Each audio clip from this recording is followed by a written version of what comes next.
Everyone, welcome back to my channel Ryzen creation. সবাই কেমন আছো? আশা করছি খুব ভালো আছো। গতকাল এসেছি এখানে, এটা হচ্ছে তার পরের দিনের ব্লগ। সকালবেলা উঠেই যা যাবতীয় কাজ আছে সব করতে শুরু করে দিয়েছি, কারণ আমার মাথায় ঠিক করে ঘুমও হয়নি যে রুমটা সব পরিষ্কার টরিষ্কার করে সবকিছু সেট করতে হবে। তো যাই হোক, দুজনেই উঠে গেছিলাম। ও আমার সাথে টুকু টুকু করে অনেক কাজ করে দিয়েছিল আমার, আর আমিও ঘরটরগুলো সব পরিষ্কার করে নিয়েছিলাম। টুকু বেশ ঘুমিয়েই ছিল, ওকে প্রথম প্রথম ডাকিনি। তার আগে যদি সমস্ত কাজগুলো করে ফেলতে পারি তাহলে তো এর থেকে বেশি ভালো কিছু হতেই পারে না। ওই যে বক্সটা আছে, বক্সটার মধ্যে অনেক কিছু রাখা আছে। এবার দেখি দেখি কী কী আছে এখানে, বুঝতে পারছি না।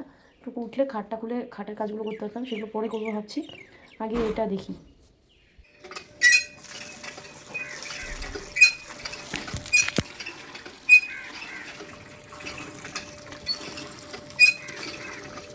গোটা ঘর ঝাঁট দেওয়া হয়ে গেছে, আর পাপোশ টাপোশগুলো পেতে দিয়েছি। এই জায়গাটা হালকা করে আমি একটু পরিষ্কার করেছি। এগুলো উজান এলে ভালো করে পরিষ্কার করতে পারবে। উজান গ্যাসের নিচে জল আনতে 4 বালতি জল এনে দিচ্ছে, নিচের টিউবওয়েলটা কাজ করে, তখন থেকে সবাই জল নেয়। আর এগুলো সব ধরতে হতে এটা হবে না, আমি জলও ভরে নিলাম দুটো কিসে। এটা খালি করে দেবো, তাহলে কী হবে, ও আসার পথে আবার জল নিয়ে আসতে পারবে, কত সুবিধা হবে আমার, বুঝলে।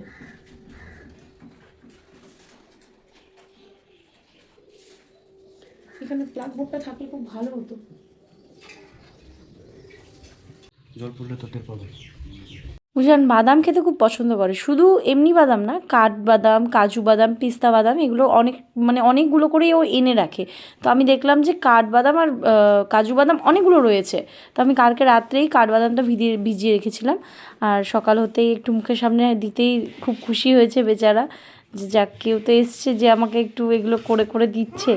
বাড়ি যেহেতু এখনও পরিষ্কার নেই, আমি কোন দিক থেকে ধরবো আর কোন দিক থেকে শেষ করবো বুঝতেই পারছিলাম না। তারপরে আমার মনে হলো যে ফ্রিজটা সামনে আছে, আগে এটাকে পরিষ্কার করি। ফ্রিজের ওপরের যে কাপড়টা দেখছো সেটা আমি যেভাবে পেতে রেখে গেছিলাম ওইভাবেই আছে। আসলে করবেটা কেউ, জানতো ডিউটিতেই থাকে। ফ্রিজটাকে ভালো করে মুছে নিলাম। ফ্রিজের ওপরে একটা শোপিস ছিল, সেটা নোংরা হয়ে গেছিলো, ওটাকেও ঝেড়ে নিলাম। এইদিকে দেখছি টুকু উঠে গেছে, আর ও বলছে আমি চলে যাব। তো তার আগে দেখলাম যে একটু মাংস আছে, তো আমি ভাবছি যে কিছুটা মাংস আর ভাত রয়ে গেছে, সেটাকে দিয়ে আমার স্টাইলে বিরিয়ানি বানিয়ে দিই। ও বেচারা আবার আসবে এত দূর থেকে, তো আমি বারবার বললাম যে না তোমাকে আসতে হবে না, আমি রেডি করে দিচ্ছি, তুমি এটা নিয়ে যাও প্লিজ, তোমাকে আসতে হবে না, বেকার এত দূর থেকে তুমি আসবে শুধু খাওয়ার জন্য, আমি তোমাকে একবার রেডি করে দিচ্ছি। দুজন ডিউটিতে যাবে শুনেই টুকু এই যে কান্না শুরু করেছে, না জামা কাপড় পরবে না কিছু, এই যে জিদ করছে মেয়েটা, মাঝে মাঝে এরকম জেদ করে যে কিচ্ছু শোনে না। তারপরে ওকে জামা কাপড় পরিয়ে দিলাম, আর বলছি এটা ওটা দেখিয়ে ভুলিয়ে দিয়েছি, দেখো কাক পাখি এটা ওটা দেখিয়ে ভুলিয়ে ওকে বাইরে নিয়ে এলাম যে পাপাকে চলো আমরা বাই করব। তো আমরা গেটের কাছে দাঁড়ালাম, আর পাপা আমাদেরকে সুন্দর করে বাই বলে চলে গেল। তারপর আমরা গেট আটকে আর কি মেয়ে আর মা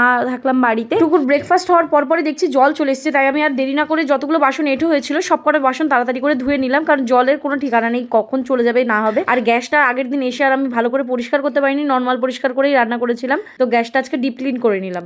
ব্লগে তোমাদের খুন্তি পাচ্ছিলাম না, এখানে দাঁড়িয়ে আমি কতবার বাসন ধুলাম, এখানে মিক্সি চালালাম, এই খুন্তিটা আমার নজরেই আসেনি। তারপরে উজানকে বলতে পারে তুমি কি বোকা হয়ে গেছো, এই যে খুন্তি এই দিক দিয়ে সব রাখার জায়গা করেছে, আর এই হচ্ছে খুন্তি, আর আমি এখন ও মাই গড তেল ছিল, ছি ছি ছি, এই জন্য না শুধু আন্ধা কানুনের মতন ব্লগ বানালেই হয় না। যাই হোক, আমি রেডি করে নিয়েছি আজকে গাজর আলু ভাজা আর আলু সেদ্ধ, আর হচ্ছে এটা কি বলে আমি জানি না, এটা কীভাবে বানাতে হয় সেটা আমি জানি, কারণ মনে আছে আমার একটু একটু। তো এটাই বানাবো আজকে, আর মর্নিং শিফট আছে। তো আমাকে বলছিল যে আমি টাইম পেলে মাছ এনে দিয়ে যাবো, বাট আমি বললাম না, এত রিস্ক নেওয়ার কোনো দরকার নেই, বেশ অনেকটাই দূর এখান থেকে, তো ওর যেখানে অফিস, তো আসা আবার যাওয়া কোনো দরকারই নেই, আমি করে নিচ্ছি। কোনো রকম না, অনেকগুলো আইটেম হবে, আলু সেদ্ধ, গাজর আলু ভাজা, চিচিঙ্গা না কি বলে ওটা, আর ডাল, তো কতগুলো আইটেম হচ্ছে। তো অতগুলো বানিয়ে নিই, আজকে আমরা নিরামিষ টাইপেরই খাবো। ডিম আছে দুটো, হয়তো ভেজে নেবো। কিছু ব্লগ করিনি, কাপড় জামা ধোয়া আছে ওইদিকে, এখানে টুকু খেলা করছে। বিছানাটার অবস্থা এখনও ঠিক করতে পারিনি। আমি না প্রথম থেকে এরকম খুব একটা কাজ করি না, তবে যখন করি না কাজ থাকলে আমি চুপ করে বসে থাকতে পারি না, তাই ভাবলাম যে প্রথমে রান্নাটাই করে নিই, তারপরে আরামসে বসে বসে একটু মোবাইল চালাবো। তো সেই লোভে আমি তাড়াতাড়ি করে রান্না করে নিচ্ছিলাম। তবে ভিডিওর মধ্যে জানি না গাজর আলু ভাজার কালার এরকম কেন দেখাচ্ছে, এরকম মোটেও ছিল না। আর এই কড়াইটা দেখতে পাচ্ছ, মাঝখানটা একদম উঁচু আর সাইডগুলো সব নিচু, মানে সব তেল ফেলগুলো সব সাইডে চলে যায়। রান্নার ফাঁকে ফাঁকে আবার টুকুকেও দেখতে হয় যে ও কি করছে। আমার এটা ভয় লাগে যে ও বেশিক্ষণ চুপ করে থাকলে আমি বুঝতে পারি যে ও কিছু গড়বড় করছে, তো ওকে দেখতে আসি। আবার হট করে উজান সারপ্রাইজ দিয়ে দিয়েছে, ও আবার টুকুর জন্য আইসক্রিম নিয়ে চলে এসেছে। এখানে বললাম না অনেক গরম, তো সত্যি সত্যি গরম ছিল, আর টুকু আইসক্রিম খাওয়ার জন্য কাঁদছিল, তাই ওর বাবা আইসক্রিম নিয়ে চলে এসেছে। ওকে বারবার বলেছিলাম ডিউটি থেকে আসার দরকার নেই, বাট ও হয়তো টাইম ফ্রি পেয়েছিল, তাই অন্যদের বলে চলে এসছে। এই ব্যাগ চলে আসছে আমাদের, ব্যাগটা এখন আনবক্সিং করবো, এখন না তারপরে গুছাতে হবে, বাবারে অনেক গোছ গাছ বাকি এখনো। আমাদের আসার আগে এই ব্যাগটার কথা তোমাদের মনে আছে? আমি স্টেশনে গেছিলাম, রিলও বানিয়েছিলাম এই ব্যাগটা পাঠানোর সময়। তো এই ব্যাগটা যে পাঠিয়েছিলাম, যে রিসিভ করেছিল তার বাড়ি আমাদের কলোনিতেই, তবে সে ডিউটিতে থাকে, কখনো রুজান ডিউটিতে থাকে, তো আনা হচ্ছিল না। তো আজকে এনেছে। আর এই ব্যাগের ভিতরে প্রচুর জিনিস ছিল, স্পেশালি আমার জামা কাপড়গুলো এর ভেতরে ছিল, যেটা আমি না পেয়ে আমি এই পুরনো নাইটিটাই পরেছিলাম। আমি যে ঘর গোছাবো, এমনি আমি তাল হারিয়ে বসে আছি, তার মধ্যে আবার টুকু এসে এত বিরক্ত করছে বলার বাইরে। তারপরে আমি টাইম বের করে একটু আলমারিটাও খুলে নিলাম। আমি ওই দূর দেশে বসে ভাবছি আমি হয়তো আলমারিতে সেরকম কিছুই রেখে আসিনি, আমি সব নিয়ে এসেছি, বাট আদৌ সেটা না। আমি অনেকগুলো জামার প্যাকেট এখানে রেখে চলে গেছিলাম। আমার এখানকার পছন্দের দুটো কার্পেট, আমার একটা ব্ল্যাঙ্কেট, অনেক কিছু, বিছানার চাদর, সবকিছু রেখে গেছি এখানে। ওগুলো তো রেখে যাওয়ারই জিনিস, জামা কাপড়গুলো যে রেখে গেছে আমার মনেও নেই। তো যাই হোক, খোলার পরে দেখলাম যে বেশ অনেক কিছুই আছে। আমি ভেবেছিলাম একদম ব্ল্যাঙ্ক থাকবে, আমি নিজের মতন করে গোছাবো। তারপরে আলমারিটা যতটা পারি নোংরাগুলো সব বের করে নিলাম, যেগুলোকে আমি ভাবছি যে খাটের মধ্যে শিফট করে দিই, কারণ খাটে অনেকটা জায়গা ফাঁকা আছে। তো খাটটা খুলে আমি অনেক কিছু শিফট করলাম সেগুলো জিনিস। আর উজান এখানে বালিশ রোদে দিচ্ছে কিভাবে দেখো, কারণ আমরা তো সচরাচর সবসময় নিচে যেতে পারি না, কিন্তু আমাদের ঘরের ভিতরে রোদ চলে আসে। তো এইভাবে ও বালিশগুলো রোদে দিচ্ছে, যাতে বালিশগুলো বেশ সুন্দর করে রোদও পায়, আবার নোংরাও না লাগে। এই জন্য আবার একটা করে পেপারও দিয়ে দিয়েছে। বলো তো আইডিয়াটা কেমন হয়েছে? ভালো হয়েছে না? আমাদের এখানে 4টে বালিশ, আর আমি বাড়ি বসে বসে মনে নেই আমার অনেকদিন আগের। তো আমি ভাবছি যে এখানে হয়তো 3টে বালিশ আর একটা কোল বালিশ আছে। তো কোল বালিশের কথা জিজ্ঞাসা করছি, উজান বলছে কোল বালিশ কোথায়? আমি তারপরে আমাদের ছবি টবি, খাট টাট আর টিভি সব মুছে নিলাম, কারণ ওইগুলো না ধুলো পড়ে গেছে। যেহেতু একদম রোড সাইডে বাড়ি না, দরজা জানলা বন্ধ থাকলেও কিন্তু একটা ধুলো পড়ে যায়। ইভেন খাটের ভেতরে পর্যন্ত ধুলো পড়ে গেছে। দেখো তোষক থেকে কত ধুলো বেরোচ্ছে। তোষকটাকে আজ পর্যন্ত কোনোদিন রোদে দেওয়া হয়নি, রোদ পর্যন্ত যাওয়ার সাহস আর আমাদের হয়নি। তবে ঘরের ভিতরে যথেষ্ট রোদ আসছিল, তাই আমরা একটু ঝেড়ে নিয়েছিলাম। এই বেডশিটটা আমি নিয়েছিলাম ইসলামপুরের কসমো বাজার থেকে। আমি ভেবেছিলাম আমার রুমে পাতবো, তারপরে আমি ভাবলাম কি না, আমরা সরস্বতী পুজোয় বাড়িতেই ছিলাম না, ছিলাম গ্রামের বাড়িতে। তো ওখানে অনেকগুলো বেডশিট আছে, তার জন্য আর ওখানে নতুন বেডশিটটা নিয়ে যাইনি। আর আমি যখন মানে কনফার্ম হয়ে গেলাম যে আমরা এখানে আসবো, তাই আমি আর বেডশিটটা না আনপ্যাক করিনি, আমি রেখে দিয়েছিলাম যে একবারে এখানে এসে তারপর আমি এটাকে আনবক্সিং করে দেন এটাকে পাতবো। তো খুব পছন্দ হয়েছিল আমার এই প্রিন্টটা অ্যান্ড কালারটা। তোমরা জানিয়ে তো কেমন লাগছে। আমার না খুব ছোট হয়, খুব ছোট হবে, একদম সিম্পল কোনো বেডশিট হবে, না হলে খুব বড় প্রিন্টের সিম্পল কোনো বেডশিট হবে, এরকমই পছন্দ। ওই অনেক অনেক বেশি ডিজাইন কালার ঘিজিবিজি আমার একদম পছন্দ না। এটা যেমন ফটোতে দেখছো তার থেকে সামনাসামনি আরও বেশি সুন্দর, এইটুকু আমি বলতে পারি। কারণ সেদিন আমার রুমে যে এসেছিলো সবাই আমাকে কমপ্লিমেন্ট দিয়েছে যে তোমার রুমটা দারুণ লাগছে, বেডশিটটাও খুব সুন্দর লাগছে। আর thank you for the compliment everyone. আমি তো সেটা সামনাসামনি সবাইকে বলেছি। তোমরা ফটোতে দেখে সবার লাস্টে জানিও যে কেমন লাগছিল আমার রুমটা। অ্যাকচুয়ালি আমার সবথেকে ভালো লাগার জিনিস হচ্ছে কোনো রুম ডেকোরেশন করা বা রুম গোছানো। একটা রুম যখন মানে যেরকমই হোক, আমি যেটা পাবো সেটাকে আমি মিনিমামের মধ্যেও যদি একটু গুছিয়ে রাখতে পারি, আমার মনের একটা স্যাটিসফ্যাকশন আসে। অ্যাকচুয়ালি সেই স্যাটিসফ্যাকশনটা না সব মানুষের মধ্যেই কোনো না কোনো কাজ করে আসে। আমার তো এরকম করে আসে রুম টুম গোছালে বা জামা কাপড় পরলে, সুন্দর জামা কাপড় বানালে কিনলে, এগুলোতে আসে। অনেকেরই অনেক রকমের, কারোর রান্না করে স্যাটিসফ্যাকশন আসে, কারোর ঘুরতে গিয়ে স্যাটিসফ্যাকশন আসে, কেউ টাকা কামিয়ে স্যাটিসফ্যাকশন মানে পায়, কেউ ঝগড়া করে পায়, কেউ যুদ্ধ করে পায়, কেউ আনন্দ করে পায়, কেউ মজা করে পায়, আবার কেউ দারু খেয়েও পায়। তো এক একজনের এক এক রকম পয়েন্ট অফ ভিউ। আমার তো ভালো লাগে ঘরটাকে গোছালে। তো আমি সব বেডরুমটাকে গোছানোর পর আমার মনে একটা রিলিফ হচ্ছিলো। এখনও এই সাইডটা পুরো গোছানো বাকি, এই র্যাকগুলোকে পরিষ্কার করে গোছাতে হবে, বাট আই ডোন্ট থিঙ্ক এটা গুছিয়ে রাখতে পারবো, কারণ টুকু এসছে আমাদের সাথে, অ্যান্ড টুকুর প্রচুর জিনিস আছে যেগুলো সচরাচর সবসময় লাগে। তো আমি ওই দিকে আর মাথা না দিয়ে স্নান করে তাড়াতাড়ি করে পুজোটা দিয়ে নিচ্ছি। আর এই দেখো উপরে ঠাকুরটা আছে বলে না বেশ অসুবিধা হচ্ছে, আমি একটা কিছু ভেবেছি এটার জন্য। তোমরা এর পরের ব্লগগুলোতেও হয়তো দেখতে পারবে যে আমি কি ভেবেছি, বা একটা শর্টস আমি আপলোড করে দেবো।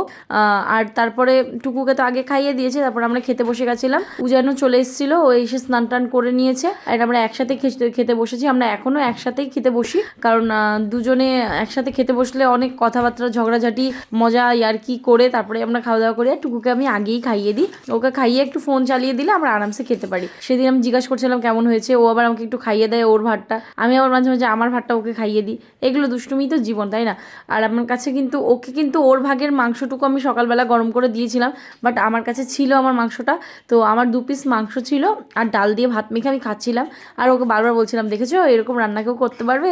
আর ও বলছিল হ্যাঁ সত্যি ভালো হয়েছে রান্নাটা। আর এই দিকে দেখো টুকু কি করছে, আমাদের ফোন মোবাইল দিয়ে কাস্টিং করে টিভিটাকে চালানো হয়, কারণ আমাদের যে জিটিপিএল এর ডিশ লাইনটা ছিল সেটা উজান তো থাকে না, তাই এত বছরে না কবেই ওরা সব তারফার কেটে নিয়ে চলে গেছে বাইরে থেকে। তো আমরা চাইলেও রিচার্জ করলে আর টিভিটা চলবে না, তবে ওয়াইফাই বসালে টিভিটা চলবে। তো সেটারই কিছু প্ল্যানিং করছি আমরা, যেহেতু এখানে আছি আমরা থাকবো, যেহেতু একটা প্ল্যান করতেই হবে যাতে টুকুকে ব্যস্ত রাখা যায়, কারণ নাহলে ও আমাকে এত বিরক্ত করে, আমি মানে ফ্রি মাইন্ডে কোনো কাজই করতে পারি না, ভীষণ বিরক্ত করে ও আমাকে। যদি টিভি বা ফোনটা ভালো করে, আমার ফোন যেটা আছে সেটা পার ডে 1.5 GB, এবার আমার 1 বছরের রিচার্জ থাকে, একবারেই করে নিই আমরা, দুজনেরই ফোন এরকমভাবে রিচার্জ করা হয়, 1 বছর রিচার্জ করা থাকে।